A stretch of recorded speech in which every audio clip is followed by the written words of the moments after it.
यार हम्मद, ये 2 कैचवीर खरीदे हमने कबाड़ में, इनको कटवा के ना गोदाम में रखवाना है।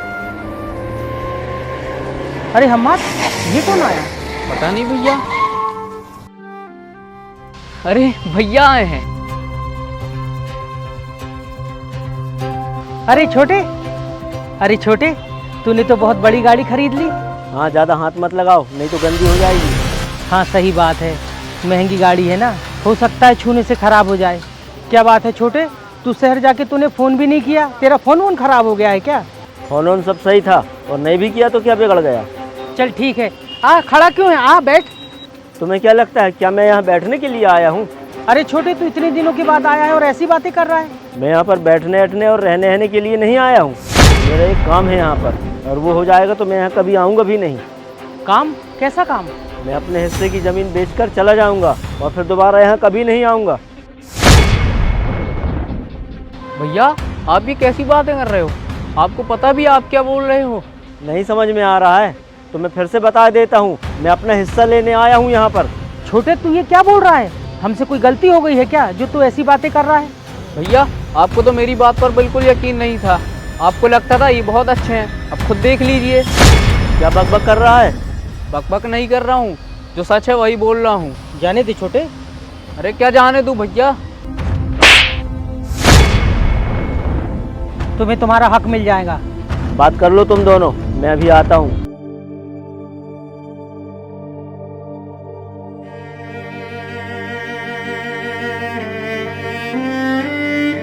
भैया आप ठीक तो है ना? और आपने क्या बोल दिया ये भैया को? जब वो यहाँ रहना ही नहीं चाहता तो हम क्या उसे ज़बरदस्ती यहाँ रोकेंगे? लेकिन भैया आपने कितना कुछ किया उनके लिए, सब भूल जाएंगे क्या? वो सड़क वाली ज़मीन आपने उनकी पढ़ाई के लिए ही तो बेची थी ना।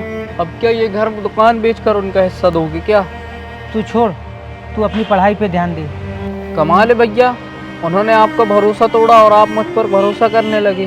क्या गारंटी है मैं आपके साथ ऐसा नहीं करूँगा? मैं तो बस इतना चाहता हूँ कि मेरे भाइयों की लाइफ अच्छी हो जाए। पता नहीं कैसे इंसान हो भैया, आप भी भरोसा करना नहीं छोड़ोगे। और तौहीद भाई क्या हाल चाल है? सब बढ़िया मेरे भाई। वैसे बहुत सालों के बाद गांव आया? हाँ यार, एक छोटा सा काम था, इसके बाद तो कभी आऊँगा भी नहीं। कभी नहीं आऊँगा? क्या मतलब है तेरा? यार मैं यहाँ की सारी ज़मीन बेचकर ना शहर में सेटल होना चाहता हूँ। अच्छा, तो अब तीनों भाई शहर में ही रहोगे? तीनों भाई? ये तुमसे किसने कह दिया कि हम तीनों साथ में जाएंगे? तो फिर क्या तुम अकेले अपने हिस्से की ज़मीन बेचकर जाओगे? हाँ और क्या, मुझे यहाँ नहीं रहना। कमाल है यार भाई, जिसने तुझे मेहनत मजदूरी करके पढ़ाया लिखाया, आज तू उन्हें ही भूलना चाहता है। अरे छोड़ यार, अब तू भी मुझे इमोशनल ब्लैकमेल मत कर। इमोशनल ब्लैकमेल नहीं कर रहा हूँ, सच्चाई बता रहा हूँ। तुझे पता है तेरी ये हरकत जानने के बाद कोई भी भाई अपने भाई पर भरोसा नहीं करेगा। तुम ऐसे क्यों बोल रहे हो? पता है तुझे तेरे भाई ने शादी क्यों नहीं की? ताकि तू अच्छे से पढ़ लिख सके। उसे डर लगा रहता था कि कहीं शादी करने के बाद उसकी वाइफ तेरी पढ़ाई के बीच में बाधा ना बने। और तू आजकल की औरतों को तो जानता ही है ना, इसलिए तेरे भाई ने शादी नहीं की ताकि तू अच्छे से पढ़ाई कर सके। और तू है कि उनकी मेहनत का ये सिला देना चाहता है। अरे जब भी तुझे पैसों की ज़रूरत पड़ी होगी उसने कैसे भी करके तुझे पैसे दिए होंगे। यार तू शहर क्या चला गया? तू तो सब कुछ भूल ही गया। भाई मुझसे बहुत बड़ी गलती हो गई, मैं अभी भैया से जाकर माफ़ी मांगता हूँ। ठीक है, जा जाके अपने भैया से माफ़ी मांग।